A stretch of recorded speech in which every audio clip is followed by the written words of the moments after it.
Let's be honest, in a way, financial advice never is. If money were a video game, you wouldn't be learning.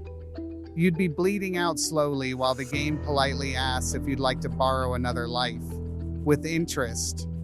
And you keep clicking yes, not because you believe it'll work, but because stopping would mean admitting you're trapped inside a system that rewards panic and punishes hesitation. You don't think you're broke, you think you're one decision away from being okay. Just one normal month. One paycheck that isn't already haunted. One emergency that doesn't show up like Cartman kicking the door open yelling, "Respect my financial authority." So you borrow, again and again.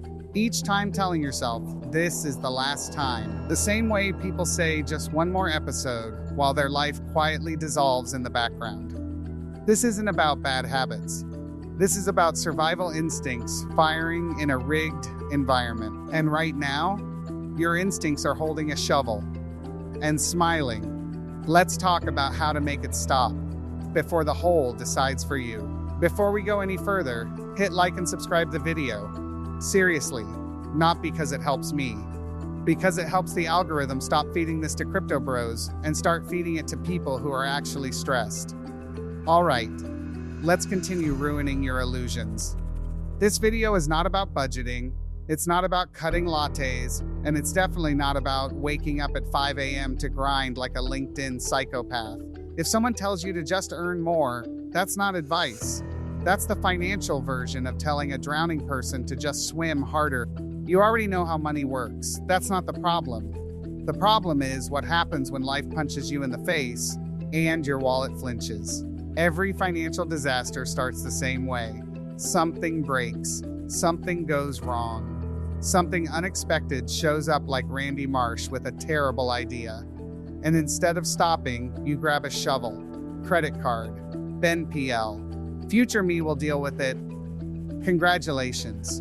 You didn't fix the problem. You just made the hole more expensive. Here's the part nobody tells you. Most people don't collapse financially when they're broke. They collapse when they're almost broke. When things kind of still work. When bills are paid. When the lights are on. That's the danger zone. That's where dumb decisions feel responsible. So what do? When you're not drowning, but you can hear the water sloshing, you stop digging. That's the whole plan. For 14 days, you are not allowed to take on any new debt. None. No credit cards. No just this once. No buy now, pay later. That's just debt wearing a cute hoodie and lying to your face. This isn't self-improvement, it's damage control. Because every time you borrow money while stressed, you're not fixing the problem. You're kicking it forward, giving it steroids, and charging interest on the trauma. This rule doesn't make you rich. It just removes the one option that keeps quietly fucking everything up. You don't climb out yet. You don't optimize. You don't become a new person. You just stop making the hole deeper. Before the hole decides you live there now. If that rule already made you uncomfortable, good. That means it's aimed directly at you. Hit like and subscribe. Because the next videos get way more uncomfortable than this. People hate this rule. They'll say, but what about emergencies? Buddy, if everything is an emergency, nothing is. This rule doesn't say never spend money. It says, stop borrowing from future you like he's some rich asshole who has everything figured out. Future you is broke too. He's just tired. Debt is basically Cartman. Loud, confident, promising everything will be fine, while eating all the chicken nuggets and leaving you with the mess. Debt says, relax. This solves the problem. What it means is, this becomes your personality for the next 5 years. Day 1, 3. You panic. Your brain screams. What if something happens? Day 4, 7. You get creative. You delay shit.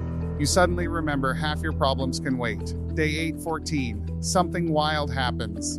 You stop reacting. You start choosing.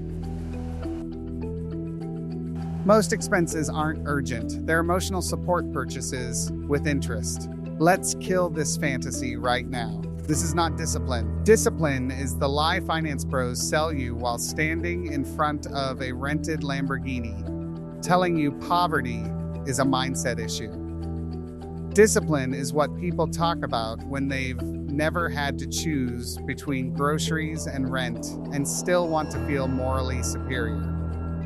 You don't lack discipline. You lack options that don't you. When you're stressed, tired, underpaid, and one minor inconvenience away from spiraling, discipline evaporates.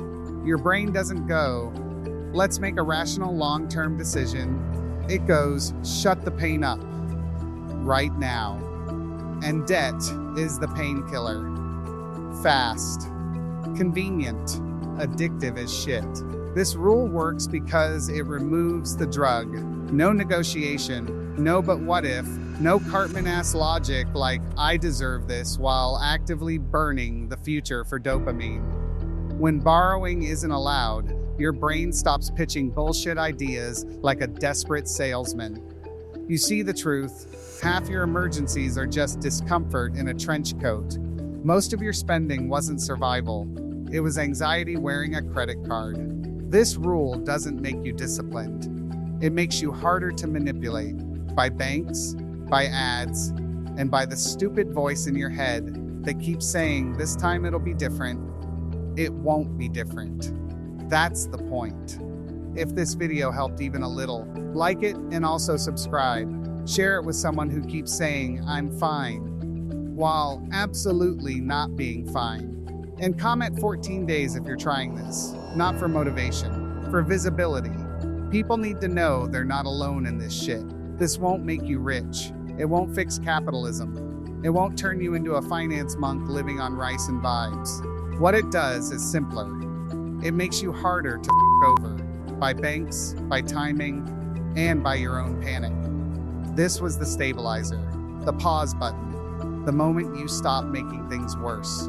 Next episode, we talk about the most common trap of all, the thing that pretends to be help while slowly strangling you. Credit cards.